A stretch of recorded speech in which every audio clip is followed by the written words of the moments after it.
बिस्मिल्लाहिर्रहमानिर्रहीम। डॉक्टर इजाज़ जुवेदला। आज हम एक पोर्शन को कवर कर रहे थे और इसमें आइडिया ये था कि इसमें पब्लिक प्लस स्टूडेंट्स एंड और वो स्टूडेंट्स जो FCPS पार्ट 1 या FRCS पार्ट 1 दे रहे हैं उनको हमने फोकस किया है। तो टॉपिक बहुत लंबा है, ऑलमोस्ट ये कोई मोर देन 60 पेजेस का है, लेकिन मैंने इसको स्टडी करके ओवर द डे मैंने ट्राई किया है कि हम इसको छोटी सी वीडियो में इसको समराइज कर दें। तो हम आज डिस्कस कर रहे थे uveitis. Uveitis is inflammation of the uveal tissue. Uveal tissue में 3 पोर्शन बड़े बड़े होते हैं, एक एरेस होती है, सिलरी बॉडी होती है और कोराइड होता है। ये यूवियल टिश्यू हैं। तो inflammation of uveal tissue is called the uveitis. लेकिन ये यूविएटस जब हम स्टडी करेंगे ये इधर तक नहीं पड़ी हुई, ये पीछे विट्रियस और रेटिनल स्ट्रक्चर जैसे डिस्क है और ब्लड वेसल्स हैं एंड मैकुला है और कोराइड की जो स्ट्रक्चर्स हैं उनको भी इन्वॉल्व कर लेती है। तो सबसे पहले हम इसको क्लासीफाई करेंगे। इसको 2-3 तरीके से हम क्लासीफाई कर सकते हैं, मुश्किल नहीं है। हमने इसको बड़ा आसान तरीके से समझने की और समझाने की कोशिश की है। First of all anatomical. Anatomical means के अनाटमी के हिसाब से आई की अनाटमी को लें आप तो क्या क्या हो सकता है, इंटीरियर हो सकती है, इंटरमीडिएट हो सकती है एंड पोस्टीरियर यूविएटस हो सकती है, यानी आई के सेगमेंट के हिसाब से। Second is clinical. इन्फेक्शियस हो सकती है, नॉन इन्फेक्शियस हो सकती है और मस्कुरेडी हो सकती है। इन्फेक्शियस में जितने भी माइक्रो ऑर्गेनिजम्स हैं वो शामिल हो जाएंगे, यानी बैक्टीरिया, वायरस और पैरासाइट्स एक्सेट्रा।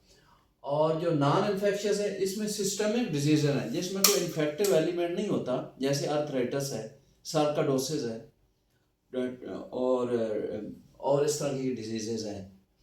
तो SLE है। और जो मस्करेडी है ये न्यूप्लास्टिक है, नॉन न्यूप्लास्टिक। बाज़ का ये किसी कैंसरस डिजीज से रिलेटेड है और बाज़ का नहीं है। अच्छा, इसके बाद है कोर्स, यानी ये अक्यूट हो सकती है, रिकरेंट हो सकती है, क्रोनिक हो सकती है। बात ख़त्म। यानी इसको क्लासीफाई करने के लिए अगर आपसे एग्जामिनर पूछता है कि यूविएटस क्या है तो ये 3 चीज़ें बता दें, अनाटोमिकल क्लासिफिकेशन बता दें, क्लिनिकल बता दें एंड उसके कोर्स के हिसाब से उसकी क्लासिफिकेशन, यानी 3 क्लासिफिकेशन आ जाएं तो ये दिस इज़ एनफ। अब उसके बाद है कि अगर ये मसला है तो ये यूविएटस क्या करती है। आप ज़हन में एक इंसान को ले आएं, उसका हेयर से लेके उसके फुट तक उस इंसान को सोच लें, यानी हेयर्स में डर्माटोलॉजिकल हेयर्स, और ईयर को लें तो ENT के प्रॉब्लम, डेफनेस, उसकी हिस्ट्री लेनी है। आई में आ जाएं तो आई में तो हम बहुत कुछ इसका एग्जामिनेशन में हम बताएंगे। इसके अलावा GIT सिस्टम, ये एसोफिगस है, GIT है, और लंग्स हैं जैसे ट्यूबरकुलोसिस है, सार्काडोसिस है, लंग्स को इन्वॉल्व करती है। GIT में जैसे बाउल डिजीज़ है, और जेंटो यूनरी सिस्टम को जहन में लाएं, urinary problem and genital ulcers etcetera. इसी तरह हार्ट में ले आएँ, CVS की एबनॉर्मेलिटी जैसे सिफिलिस है वो हार्ट पे भी अफेक्ट करती है। इसी तरह मस्कुलोस्केलेटन टिश्यू पे ले आएँ, डर्माटोलॉजिकल मस्कुलोस्केलेटन फिंगर्स हैं, नेल्स हैं और फुट की फिंगर्स हैं, लेग्स हैं, मसल्स हैं। तो इन सारे एक बॉडी को जहन में बिठाएं और बोलना शुरू हो जाएं कि यूविएटस यानी इधर से लेके टॉप टू टो तक किसी भी आर्गन को इन्वॉल्व कर सकती है, इसकी सिस्टमिक एसोसिएशन हो सकती है। तो अब एग्जामिनेशन और इन्वेस्टिगेशन इन्हीं चीज़ों पे डिपेंड करेगी। फर्स्ट करें हम आई का एग्जामिनेशन करते हैं, हम क्या क्या करेंगे। अगर बाकी सिस्टम है तो हम डेफिनेटली रेफर करेंगे या ओपिनियन लेंगे ENT स्पेशलिस्ट की भी, GIT स्पेशलिस्ट की भी और यूरोलॉजिस्ट की लेंगे। हर एक को हम भेज के उसकी ओपिनियन लेंगे, डर्माटोलॉजिस्ट की ओपिनियन ले लेंगे। आई के एग्जामिनेशन में क्या चीज़ें ज़रूरी हैं, आई का पूरा एग्जामिनेशन करना है क्योंकि यूविएटस किसी भी स्ट्रक्चर को इन्वॉल्व कर सकती है। लेड से लेके रेटिना तक आपने चीज़ों को जहन में रखना है। VN कम हो सकती है, ज़ाहिर है, कार्निया इन्वॉल्व हुआ है, केपीज हैं, सेल्स हैं, इंटीरियर चैम्बर में सेल्स आ गए। इंट्राओकुलर प्रेशर वेरिएशन हो सकती है, इनिशियली इंट्राओकुलर प्रेशर लो हो सकता है क्योंकि सिलरी बॉडी इन्वॉल्व हो सकती है। एक्यूट इंटीरियर यूविएटस में बाज का थोड़ा सा इंट्राओकुलर प्रेशर लो हो सकता है, लेकिन अगर यूविएटस इंटरमीडिएट है या पोस्टीरियर सेगमेंट को इन्वॉल्व कर लिया तो प्रेशर रेस भी हो सकता है। रिलेटिव ऑब्सेंट पेपिलरी प्यूपल का देखना है, प्यूपल का साइज देखना है, मियोसिस है, स्निकिए हैं, इंटीरियर लेंस सरफेस देखनी है, उस पर स्निकिए बने हैं, कॉम्प्लिकेटेड कैटरेक्ट तो नहीं होगी, आइरिस की पैचेस देखने हैं, डिस्ट्रोफी देखनी है, आइरिस के नोड्यूल देखने हैं, विट्रियस सेल्स देखने हैं, विट्रियस की जो फॉगीनेस है वो देखनी है, फंडस में डिस्क देखनी है, न्यू वेसल्स हो सकती हैं, डिस्क स्वेलिंग हो सकती है किसी भी यूविएटस के सेगमेंट में, वास्कुलाइटिस हो सकती है जैसे बेशुमार डिजीज है, बेसेट डिजीज है, सार्काडोसिस है, ट्यूबरकुलोसिस है, ये भी वास्कुलाइटिस कर सकते हैं, मैकुलर इन्वॉल्वमेंट सिस्टाइड मैकुलर एडिमा हो सकता है और जर्नल एडिमा भी हो सकता है, और कोराडाइटिस हो सकती है, कोराइडल ट्यूबरकल हो सकते हैं जैसे ट्यूबरकुलोसिस में होते हैं। तो यानी ये बॉडी को आपने सामने रखना है तो कोई मुश्किल नहीं। आई का डिटेल, क्योंकि मैं ऑफ्थल्मोलॉजिस्ट हूँ इसलिए आई का डिटेल से मैंने बता दिया, बाकी सिस्टम के लिए पेशेंट को हम रेफर किया जा सकता है।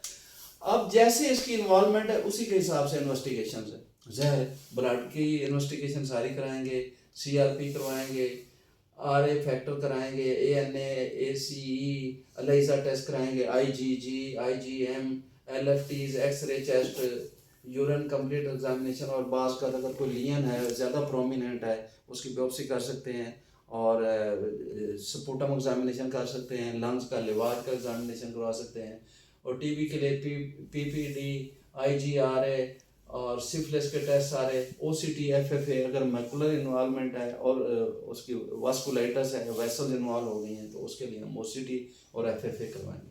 अब आ गई ट्रीटमेंट की बारी। तकरीबन सारी यूविएटस में दो चीज़ें लाजमी अमूमन 99% देनी पड़ जाती हैं। इसमें एक तो स्टीरॉयड्स हैं और दूसरा साइक्लोप्लीजिक्स हैं। अगर कुछ भी नहीं आता तो ये दो चीज़ें तो बता देना। बार बार एग्जामिनर पूछ रहा होता है अच्छा यूविएटस का ट्रीटमेंट क्या है जी, स्टीरॉयड्स हैं, एंटीबायोटिक्स है। भाई एंटीबायोटिक्स की तो अमूमन ज़रूरत नहीं है इसमें।